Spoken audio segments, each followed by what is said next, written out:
शाम का समय था। बाहर आसमान में बिजली गरज रही थी। विजय अपने कमरे में बैठा कुछ हिसाब किताब कर रहा था। तभी उसकी पत्नी सुष्मिता गुस्से में दरवाज़ा जोर से बंद करके कमरे में आती है। उसके चेहरे पर नाराज़गी साफ झलक रही थी। विजय, अब मैं एक पल भी इस घर में नहीं रह सकती। शादी से पहले तुमने कितने बड़े बड़े सपने दिखाए थे। कहते थे कि मुझे रानी बनाकर रखोगे, हर खुशी दोगे। लेकिन सच्चाई क्या है? इस गरीब घर में तो मैं नौकरानी से भी बदतर हालत में हूँ। सुबह से लेकर रात तक काम ही काम। कोई पूछने वाला नहीं कि मुझे क्या चाहिए। क्या यही जिंदगी है जो तुमने मेरे लिए चुनी? सुष्मिता, मैं मानता हूं कि मैं तुम्हें वो जिंदगी नहीं दे पाया जिसका तुमने सपना देखा था, लेकिन मैं कोशिश कर रहा हूं। ये घर भले ही छोटा है, लेकिन इसमें प्यार की कमी नहीं है। मैं और मेरे माता पिता तुम्हें खुश रखने की पूरी कोशिश करते हैं। बस थोड़ा सब्र कर लो। नहीं विजय, मैं सब्र करते करते थक गई हूँ। अब मुझे बस अपने मायके जाना है। वहाँ कम से कम मुझे इज्जत तो मिलेगी। इतना कहते ही बाहर से कदमों की आवाज़ आती है। विजय के माता पिता कमरे में प्रवेश करते हैं। दोनों ने माहौल की गर्मी महसूस कर ली थी। अरे बेटा, ये क्या हो रहा है? तुम दोनों आपस में क्यों झगड़ रहे हो? बहू, तुम्हारा चेहरा तो लाल हो रहा है गुस्से से। पिताजी, सुष्मिता मायके जाना चाहती है। अरे, इसमें बुरा क्या है? जाना भी चाहिए। 2 महीने हो गए तुम्हें हमारे घर आए हुए। मायके की याद तो आती होगी। बेटी चाहे कहीं भी चली जाए, लेकिन मायके की याद तो हर वक्त दिल में रहती है। विजय, कल सुबह अपनी पत्नी को मायके छोड़ आना। और हाँ, तू भी वहीं कुछ दिन रुक जाना। घूम फिर कर आओगे, दोनों का मन भी हल्का होगा।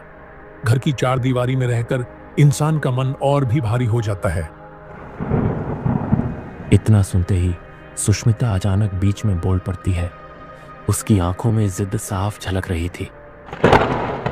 नहीं, मुझे कल नहीं जाना। मैं भी जाना चाहती हूँ, अभी इसी वक्त। विजय के माता पिता माहौल को शांत करने की कोशिश करते हैं। बाहर बिजली गरज रही थी और दूर से तूफान की आवाज गूंज रही थी। सुनो बहू, बाहर देखो कैसी हवाएं चल रही हैं। बरसात का मौसम है। चारों तरफ अंधेरा छाया हुआ है। रास्ता भी कीचड़ से भरा होगा। तेरे मायके यहाँ से 20 किलोमीटर दूर है। अभी जाने की जिद मत करो बेटा। सुबह का वक्त ठीक रहेगा, तब न तू आराम से जाएगी, न हमें चिंता होगी। मुझे किसी की चिंता की जरूरत नहीं है। मैं अकेली जा सकती हूँ और मैं अभी जाऊंगी, चाहे बारिश हो या तूफान। विजय अपने पिता की ओर देखता है, जैसे कोई रास्ता तलाश रहा हो। पिता कुछ देर खामोश रहते हैं, फिर भारी मन से बोलते हैं। ठीक है बेटा, अगर बहू इतनी जिद पर अड़ी है तो उसका मन पूरा कर दो। लेकिन अकेली कैसे जाएगी? तू उसके साथ चल। रात 8 बजे की ट्रेन है। अगर वक्त पर स्टेशन पहुंच गए तो ट्रेन मिल जाएगी। चलो, मैं तुम्हें छोड़ आता हूं। बाहर निकलते ही तेज हवाएं उनके कपड़ों से टकराने लगी। आसमान काला हो चुका था। बिजली की गड़गड़ाहट पूरे गांव को हिला रही थी। बारिश और हवा के बीच रास्ता तय करना मुश्किल हो रहा था, लेकिन किसे पता था कि यह रास्ता उनके लिए आखिरी रास्ता था। रास्ते का हिस्सा गांव से बाहर जंगल की ओर भेजता था। मिट्टी का रास्ता अब कीचड़ में बदल चुका था। हवा के झोंके पेड़ों की शाखाओं को चीरते हुए आर पार हो रहे थे और कभी कभी दूर कहीं बिजली चिंगारी की तरह चमक जाती। विजय और सुष्मिता दोनों एक दूसरे के पास चल रहे थे। एक बड़े झुकते हुए पीपल के पेड़ के नीचे सुष्मिता अचानक रुक गई। उसकी आंखों में ठहराव था, आवाज में साहस और दर्द का मिला जुला अंश था। उसने विजय की तरफ देखा, नजरों में आग थी और शब्दों में ठोस इरादा। सुनो विजय, अब साफ साफ सुन लो। अगर तुम मुझसे सच में प्यार करते हो, सिर्फ शब्दों में नहीं बल्कि अपने हर कर्म में, तो अब यही वक्त है कि तुम मेरे साथ मेरे मायके जाओ। मेरा मतलब है वही, मेरे साथ वहीं रहो, उसी घर में, उसी शहर में। तुम्हारे वादों की कोई अहमियत तब है जब तुम मेरे साथ खड़े रहो। और अगर तुम्हारा दिल अपने बूढ़े माँ बाप पर ज्यादा टिका हुआ है तो तुम अभी वहीं लौट जाओ। मैं किसी की मजबूरी नहीं बनना चाहती। मैं अकेली चली जाऊंगी। और याद रखना, अगर मैं आज अकेली चली गई तो शायद मैं कभी वापस नहीं आऊंगी। उसके शब्दों ने हवा में कोई पत्थर की तरह गिरकर विजय के सीने में गूंज मचा दी। सुष्मिता का चेहरा सख्त था, जैसे कोई अंतिम फैसले पर पहुंच चुकी हो। विजय की हालत जरा जटिल थी। बाहर से वह शांत दिख रहा था, पर अंदर उसके विचार तीखा तमाशा कर रहे थे। अगर मैं उसे अकेला छोड़ दूं तो रास्ते में कुछ भी हो सकता है। यहाँ तूफान है, अंधेरा है, मैं उसको सुरक्षित भेजने का जिम्मा नहीं छोड़ सकता। विजय ने अपने अंदर की मानो किसी विवाद को शांत करते हुए सुष्मिता की ओर देखा। ठीक है, अगर तुम्हें यही चाहिए कि मैं तुम्हारे साथ रहूं, तो मैं तुम्हारे साथ ही रहूंगा। मैं तुम्हें अकेला नहीं भेज सकता। मैं तुम्हारे साथ चलूंगा और मैं तुम्हारी पलकों पर जो भी दर्द है उसे कुछ कम करने की कोशिश करूंगा। सुष्मिता के चेहरे पर पहले तो नरमी आई, पर वह अब भी पूरी तरह खुश नजर नहीं आई। शायद उसे विजय के शब्दों पर पूरा भरोसा नहीं था। रास्ता कठिन था। हल्की बिजली के चमकने के बाद अंधेरा फिर से छा जाता। कई मोड़ों और डूबते उठते रास्तों के बाद वह स्टेशन के पास वाले हिस्से तक पहुंचे। स्टेशन का छोटा सा प्लेटफॉर्म अब बूंदों से चमक रहा था। वहां पर रोशनी कम थी, सिर्फ पानी की टप टप और दूर से आने जाने वाली कुछ हल्की आवाजें। घड़ी की सुई ने अभी अभी 7:45 दिखाए थे, यानी ट्रेन के आने में कुछ समय था। लेकिन विजय को माहौल कुछ अजीब सा लग रहा था। सुष्मिता, तुम्हें कुछ अजीब नहीं लग रहा? ऐसा लग रहा है जैसे हमें कोई देख रहा है, कोई चुपके से, लेकिन सामने कोई दिख नहीं रहा। और देखो, पूरा स्टेशन कितना सुनसान है। मुझे किसी चीज़ से डर नहीं लगता विजय, तुम चुपचाप खड़े रहो। कुछ ही समय में ट्रेन आ जाएगी, फिर सब ठीक हो जाएगा। डरने की आदत तुम्हें होगी, मुझे नहीं। विजय चारों तरफ बेचैनी से देख रहा था। हवा के झोंके जैसे कानों में फुसफुसाहट कर रहे हों। समय बीतता गया। घड़ी की सुइयां जैसे रुक रुक कर चल रही हों, लेकिन ट्रेन अब तक नहीं आई। 8:30 बज चुके, लेकिन ट्रेन का कोई अता पता नहीं। न कोई आदमी है अनाउंसमेंट में, न कोई और यात्री। सुष्मिता, ये जगह मुझे बिल्कुल अच्छी नहीं लग रही। सुष्मिता जिद्दी मुस्कान के साथ विजय की ओर देखती है। विजय, शायद तुम्हें अब भी समझ नहीं आया। डर तो इंसान के मन में होता है। अगर मन से निकाल दो तो ये सन्नाटा भी तुम्हारा साथी लगने लगेगा। कुछ देर बाद तेज आवाज के साथ ट्रेन स्टेशन पर आई। प्लेटफॉर्म पर खड़े विजय और सुष्मिता जल्दी जल्दी डिब्बे में चढ़ गए। ट्रेन के भीतर गिने चुने यात्री थे, कुछ मजदूर, 2-3 औरतें अपने बच्चों के साथ, और कोने में बैठा एक बुजुर्ग आदमी। ट्रेन धीरे धीरे आगे बढ़ी। खिड़की के बाहर अंधेरा और भी गाढ़ा हो चुका था।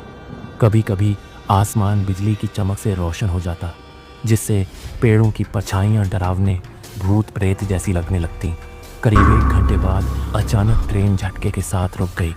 गाड़ियों के पहिए चरमराकर ठहर गए। यात्री घबराकर उठ खड़े हुए। ये क्या हुआ? अचानक ट्रेन क्यों रुक गई? लगता है कहीं कोई बड़ी गड़बड़ी हो गई है। सब लोग डिब्बे से उतरकर पटरी के किनारे खड़े हो गए। तभी एक पुलिस आता है और कहता है, ध्यान से सुनिए सब लोग, ट्रेन खराब हो चुकी है। इंजन में बड़ी समस्या आ गई है। इसे ठीक करने में कम से कम 5 घंटे लगेंगे। आप सब यहीं रुके रहें। यह सुनते ही माहौल और भारी हो गया। लोग बड़बड़ाने लगे। लोग परेशान होकर इधर उधर देखने लगे। सुष्मिता अचानक जोर से बोल उठी, क्या 5 घंटे? 5 घंटे में तो मैं अपने मायके पहुंच जाऊंगी। मैं यहाँ बैठकर समय क्यों बर्बाद करूं? विजय, चलो पैदल ही चलते हैं। आगे कहीं ना कहीं बस स्टैंड मिलेगा, वहां से बस मिल जाएगी। सुनो सुष्मिता, ये सही नहीं है। रात का वक्त है, तूफान अभी भी चल रहा है, जंगल का रास्ता सुरक्षित नहीं है। हमें यहीं रुककर इंतजार करना चाहिए। 5-6 घंटे की बात है। ट्रेन ठीक हो जाएगी, फिर आराम से आगे बढ़ेंगे। नहीं, मैं अब एक पल भी यहाँ बर्बाद नहीं करना चाहती। मैं अपने मायके अभी जाना चाहती हूँ। अगर तुम चलना नहीं चाहते तो मैं अकेली ही निकल पड़ूंगी। विजय ने चारों ओर देखा। अंधेरे में जंगल की तरफ जाने वाला रास्ता और भी डरावना लग रहा था। मन ही मन उसने सोचा, अगर इसे अकेला जाने दूं तो कुछ भी हो सकता है। ठीक है, अगर यही तुम्हारी जिद है तो मैं भी तुम्हारे साथ चलूंगा, पर याद रखना, यह रास्ता आसान नहीं है। दोनों ने अपने भीगे हुए बैग उठाए और धीरे धीरे जंगल की ओर बढ़ने लगे। पीछे ट्रेन पर ठहरे यात्री उन्हें जाते हुए हैरानी से देखते रहे। जंगल का रास्ता घना और डरावना था। दूर दूर तक सिर्फ हवा की आवाज और पत्तों की सरसराहट सुनाई देती थी। बिजली की चमक पेड़ों की टेढ़ी मेढ़ी शाखाओं को और भी डरावना बना रही थी। हर कुछ कदम पर ऐसा लगता था मानो कोई छाया उनके पीछे पीछे चल रही हो। जंगल का रास्ता खत्म होते होते अचानक उनके सामने एक चौड़ी नदी आ गई। बिजली की चमक में नदी का पानी चांदी जैसा चमक रहा था और तेज बहाव डरावना लग रहा था। ये कैसी मुसीबत है विजय? अब कैसे पार करेंगे? इतनी बड़ी नदी सामने आ गई। कुछ देर बाद दोनों ने देखा नदी के बीच से एक नाव किनारे की ओर आ रही थी। नाव पर कोई आदमी नहीं था, बस हल्के हल्के लहरों के साथ वह खुद ब खुद चल रही थी। ये नाव यहाँ कैसे? किसने छोड़ी इसे? ये सब छोड़ो विजय, भगवान ने हमारी मदद की है। चलो इसी पर सवार होकर नदी पार करते हैं। दोनों नाव में चढ़ गए। नाव बिना किसी चप्पू या नाविक के धीरे धीरे नदी के उस पार पहुंच गई। नदी पार करके जैसे ही उन्होंने कदम रखा, सामने अजीब सा दृश्य दिखा। कुछ दूरी पर एक पुराना कुआं खड़ा था, टूटी फूटी ईंटों से बना, चारों तरफ बेलें और कई जमी हुई। आसपास का माहौल एकदम सूना था। हवा रुक सी गई थी। विजय की नजर उस कुएं पर टिक गई। यहाँ कुआं जंगल के बीचों बीच? ये तो बहुत अजीब है। सुष्मिता चुप रही। विजय धीरे धीरे कुएं के पास पहुंचा। उसने अंदर झांका और अचानक उसका दिल धक से रह गया। कुएं के भीतर सुष्मिता बैठी हुई थी, बिल्कुल उसी के जैसे कपड़े, वही चेहरा, वही भाव। विजय का गला सूख गया। उसके पास खड़ी सुष्मिता को उसने डरते डरते देखा। तो फिर यह मेरे पास कौन खड़ा है? सुनो, तुम वाकई मेरी पत्नी सुष्मिता ही हो ना? कहीं तुम कोई और तो नहीं? यह सुनते ही सुष्मिता की आंखों में गुस्से की चिंगारी जल उठी। क्या बकवास कर रहे हो विजय? मैं तुम्हारी पत्नी हूँ। अनाप शनाप क्यों बोल रहे हो? तुम मुझे पहचानते नहीं? शादी करके 2 साल हो गए और अब शक कर रहे हो? विजय ने बात को वहीं दबा दिया। उसने कुएं में दिखी छवि के बारे में कुछ नहीं बताया और बोला, ठीक है, रहने दो, चलो यहाँ से। ये जगह मुझे ठीक नहीं लग रही। दोनों तेजी से आगे बढ़ने लगे, लेकिन जंगल का रास्ता अजीब तरह से बदलता जा रहा था। पेड़ बार बार एक जैसे लग रहे थे, मानो वे चक्कर काट रहे हों। उन्हें एहसास हुआ कि वे उलटी दिशा में भटक गए हैं। कुछ देर बाद सामने एक विशाल टूटी फूटी हवेली दिखाई दी। दीवारों पर जंगली बेलें चढ़ी थीं, खिड़कियां टूटी हुई थीं और हवाओं से चरमराती आवाज आ रही थी। ये कहाँ आ गए हम? इस रास्ते में तो कोई हवेली नहीं होनी चाहिए थी। मैं पहले ही कह रहा था कि कुछ अजीब हो रहा है हमारे साथ। ये सब सामान्य नहीं है। कोई ना कोई ताकत हमें भटका रही है। देखो विजय, बाहर तो जंगल है, तूफान है, यहाँ से निकलना नामुमकिन है। शायद हवेली में कोई रहता हो, हमें मदद मिल सकती है। चलो अंदर चलते हैं। विजय ने एक पल सोचा। उसके मन में अनगिनत शक थे, पर मजबूरी में सिर हिलाकर बोला, ठीक है, चलो, लेकिन सावधानी से। दोनों हवेली के भारी चरमराते दरवाजे को धक्का देकर अंदर दाखिल हुए। जैसे ही वे भीतर गए, दरवाजा अपने आप जोर से बंद हो गया। विजय और सुष्मिता ने जोर से आवाज लगाई,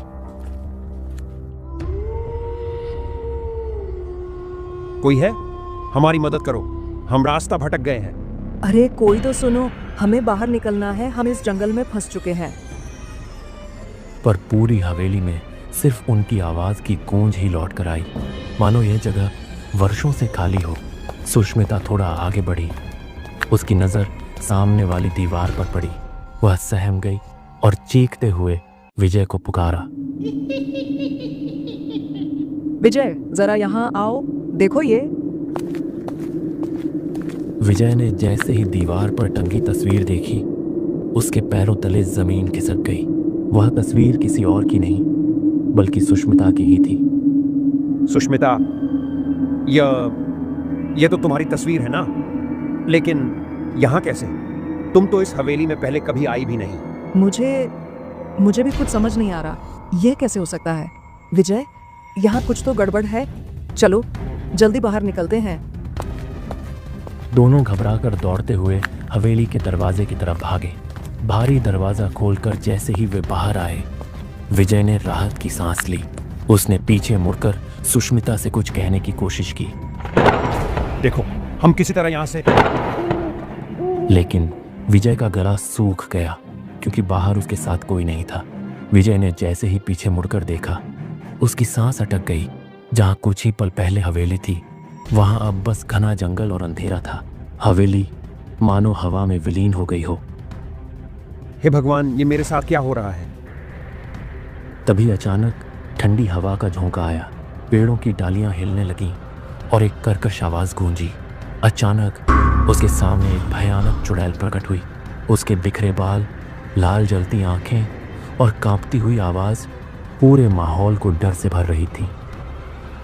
सुष्मिता अब कभी नहीं आएगी। क्यों? उसके साथ क्या हुआ? कहाँ गई वो? ये हवेली उन लोगों को निगल जाती है जो जिद और लालच में अंधे होकर दूसरों को धोखा देते हैं। सुष्मिता के मन में भी धोखा था। उसकी नीयत सही नहीं थी और वह जीत की हठ में अड़ी हुई थी। इसलिए हवेली ने उसे हमेशा के लिए अपने भीतर समा लिया। विजय के शरीर में सिहरन दौड़ गई। उसकी आंखों के सामने सुष्मिता की तस्वीर और हवेली का दृश्य घूमने लगा। अब सब समझ आ चुका था। वह हवेली कोई साधारण जगह नहीं थी, बल्कि एक श्रापित जगह थी जो बुरे इरादे और जिद्दी आत्माओं को निगल लेती थी। विजय, तू बच गया क्योंकि तेरे दिल में सच्चाई और चिंता थी। तू धोखा नहीं देना चाहता था, बस उसे सुरक्षित पहुंचाना चाहता था।